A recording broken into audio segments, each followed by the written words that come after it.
All right, today we're tackling one of the most incredible stories in all of history.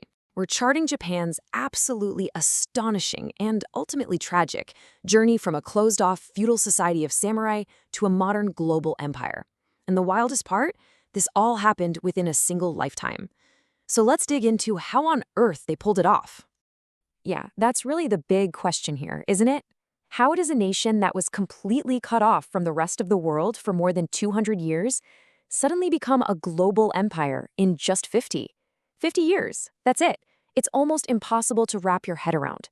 I mean, you go from samurai with swords to modern battleships taking on European giants. How does that even happen? Just look at this. The difference is absolutely night and day. On one side, you've got this feudal, locked country under the shogunate, and then boom, just a heartbeat later in historical terms, you've got the Meiji Empire. Their whole philosophy changed to rich country, strong military. You said it right there. This wasn't some slow, gradual evolution. This was a full-blown revolution.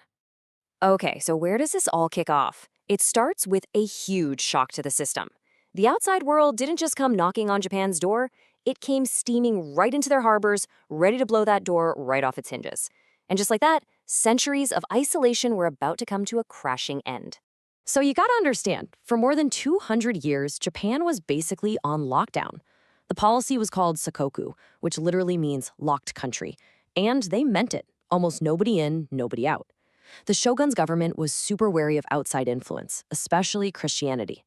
The only contact they allowed was this tiny, super-controlled trading post with the Dutch.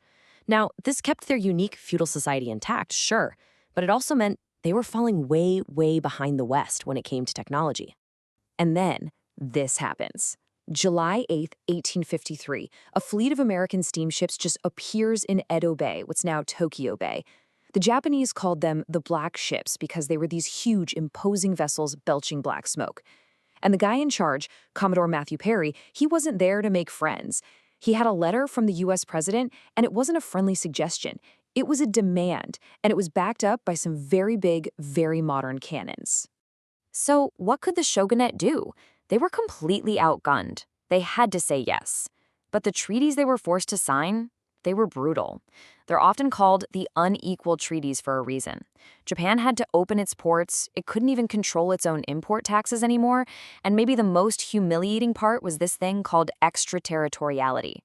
Basically, if a foreigner committed a crime in Japan, they'd be tried by their own country's laws.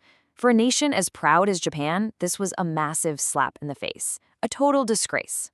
Well, you can probably guess what happened next. That humiliation lit a fire under a lot of people.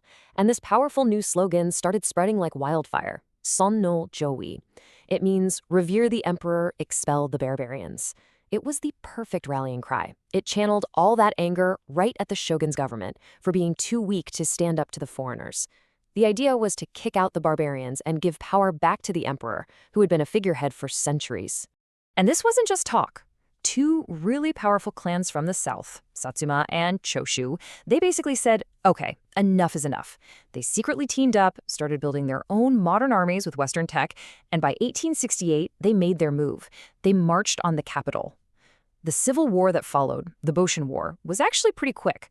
And just like that, more than 2.5 centuries of Tokugawa shogun rule came to a very sudden and dramatic end. So the shogun is out. The young Emperor Meiji is now officially restored to power. But here's the thing. This was way more than just swapping one leader for another. This was the starting gun for one of the most insane, fast-paced, and radical transformations any country has ever gone through. Ever.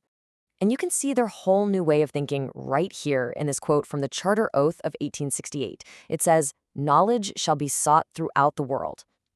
Wait a minute, what happened to expel the barbarians? Well, they did a complete 180. The new thinking was incredibly pragmatic. If we don't want to get conquered by the West, we have to beat them at their own game. We have to become just as strong as they are. So out goes the old slogan, and in comes a new one, Fukoku Kyohei. Enrich the country, strengthen the military. This wasn't just a catchphrase. It became the new national obsession. Literally everything they did, every single new law, every factory they built was laser-focused on these two things, building a modern industrial economy and creating a military that could go toe-to-toe with anyone. And when I say the reforms were sweeping, I mean they changed everything. The whole feudal system with the samurai at the top, gone. They created a new constitution, kind of modeled on Germany's. They made education mandatory for everyone, which was huge. The government went all in on industrialization. We're talking railways, telegraphs, factories popping up everywhere. And of course, they built a brand new army and navy, trading in swords for modern rifles and massive battleships.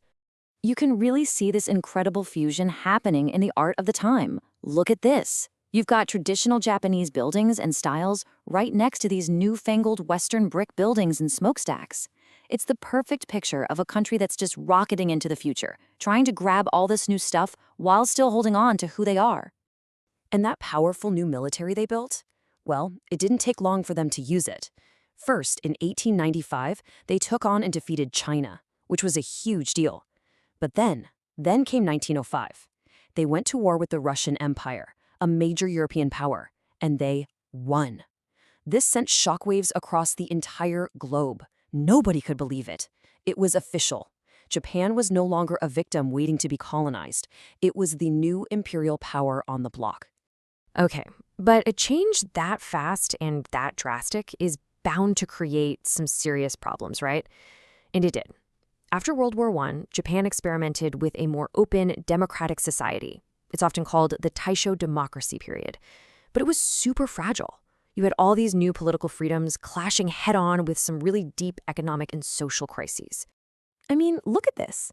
In 1925, they passed the Universal Manhood Suffrage Act. That is a massive step for democracy. The number of people who could vote went from just 3 million to 14 million overnight. That's a huge shift in who holds political power in the country. But, and this is a huge but, in the exact same year, the government also passed the Public Security Preservation Law. This was basically created out of fear of communism and other radical ideas. It made it a flat-out crime to even talk about changing the government. So you see the contradiction? They're giving more people the vote with one hand, while with the other, they're crushing any form of dissent. A real paradox. And on top of all this political tension, the country just gets hammered by one crisis after another. The economy tanks after World War I. Then, in 1923, the Great Kanto earthquake hits. It completely flattens Tokyo and Yokohama and kills almost 150,000 people. It's a catastrophe. And just when they're getting back on their feet, the Great Depression ripples across the world and just obliterates their export market. People were really suffering. The whole country felt chaotic and vulnerable. And it's in this exact climate of fear and crisis that the most extreme voices start to get louder. Military hardliners and ultra-nationalists step into the void. Their message was simple. See, democracy has failed you. The politicians are weak. The only thing that can save Japan now is a strong military and expansion. And here's the scary part. The civilian government didn't fall in some big, dramatic coup. It was more like it was bled to death, one cut at a time. Young, radical military officers started a campaign of political assassinations. They targeted politicians, business leaders, anyone they thought was corrupt or not patriotic enough. The breaking point really came in 1932, when they murdered the prime minister. After that, party politics was effectively dead, and the military was calling the shots. And from that point on, it was a terrifyingly fast slide into all-out war. In 1931, the army stages a fake incident in Manchuria just to have an excuse to invade. By 1937, that blows up into a full-scale, incredibly brutal war with China. Then in 1940, they announced their grand vision for an Asian empire, the Greater East Asia Co-Prosperity Sphere. And you know what comes next. December 1941, the attack on Pearl Harbor, and the United States is pulled into World War II. You have to understand the ideology that was pushing all this. The nationalists were telling everyone that this was about survival. They claimed the Western powers were trying to strangle Japan economically. So this whole Greater East Asia Co-Prosperity Sphere was sold as this noble project to liberate Asia from the West. But let's be real, in practice, it was a brutal project to replace Western colonialism with Japanese colonialism. And this war, which started with so much ambition and nationalist fervor, ended in a way no one could have imagined, an absolute catastrophe. After years of bloody fighting all across the Pacific, the United States used a terrifying new weapon. They dropped atomic bombs on Hiroshima and then Nagasaki.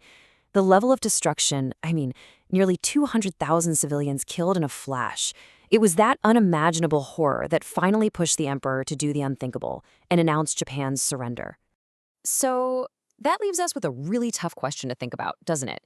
This whole story started with Japan's desperate and honestly incredibly successful attempt to modernize and protect its independence. But somewhere on that road, that desire for strength and security got twisted into something dark, something that led to a horrifying war, devastated its neighbors, and ultimately led to its own ruin.